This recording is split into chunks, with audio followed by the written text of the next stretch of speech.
Hello friends, আমি আবার ফিরে এসেছি। এটা হচ্ছে আমার ব্লগিংয়ের পার্ট 2, আমার শাশুড়ির জন্মদিনের, যেটা আমি আগে পার্ট 1 ব্লগিং করে ছেড়েছি। এটা পার্ট 2। এটা রাতের মেনু হচ্ছে চিকেন কষা আর চিলি চিকেন, আর সঙ্গে থাকবে ফ্রাইড রাইস। এটা হচ্ছে আমাদের রাতের মেনু। তো রান্নাবান্না হয়ে এসছে, এবার আমাকে সবাই ডাকছে, আমি তাড়াহুড়ো করছি, নিচে কেক কাটিং হবে। তো আপনারা দেখে নিন, আমি চিলি চিকেনটা করেছি, হয়ে গেছে আমার chilli chicken. Dry chilli chicken করেছিলাম। আর এই যে ফ্রাইড রাইসের চাল দিয়ে দিয়েছি ভাতে। এবার আমরা কেক কাটিং করতে গেছি। কেক কাটিং করা হয়ে গেলে পরে আমি ফ্রাইড রাইসটা করতে যাব।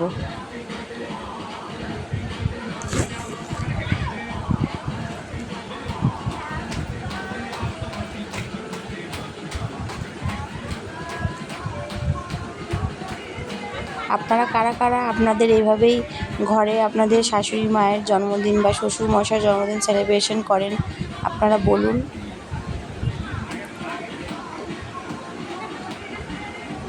আর কেকটা নিয়ে এসেছিলো আমার দাদারা নিয়ে এসেছিলো কেকটা। দাদা দাঁড়িয়ে আছে, আমার হাজব্যান্ডের ফ্রেন্ড হয়, আমার দাদা হয়। দাদা নিয়ে এসেছিলো কেকটা। সবাই মিলে আমরা খুব আনন্দ করেছি। আর আপনারাও উইশ করবেন যাতে আমার শাশুড়ি মা সুস্থ থাকে, ভালো থাকে। আর এইভাবেই নিজের ঘরের লোকের জন্মদিন সেলিব্রেশন করবেন, কারণ ওনারা আমাদের জন্য অনেক কিছু করেন। তাই আমারও মনে হয় ওনাদের জন্য আমাদেরকে কিছু করা উচিত। যদি আমরা এইভাবে যদি ওনাদেরকে আনন্দ দিতে পারি, তাহলে আমরাও নিশ্চয়ই আনন্দতেই থাকবো। আমরা সবাই খুব এনজয় করছিলাম, দেখুন নাচানাচি করছি।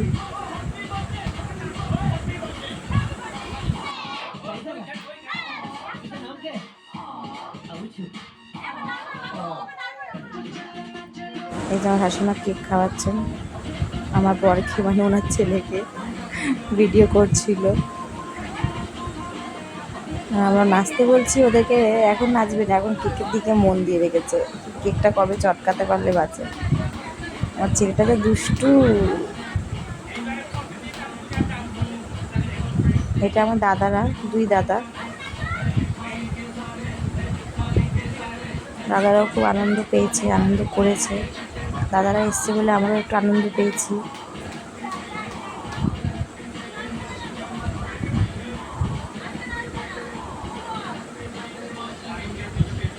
চলুন টাটা, সবাই টাটা করছে, টাটা বাই বাই। এবার আমি আমার শাশুড়িমাকে খাবার দিচ্ছি। শাশুড়িমা খাবেন না বলছে, জামাইবাবু আসেনি বলে, এলেই খাবে। চলুন টাটা বাই বাই, আবার পরে দেখা হবে।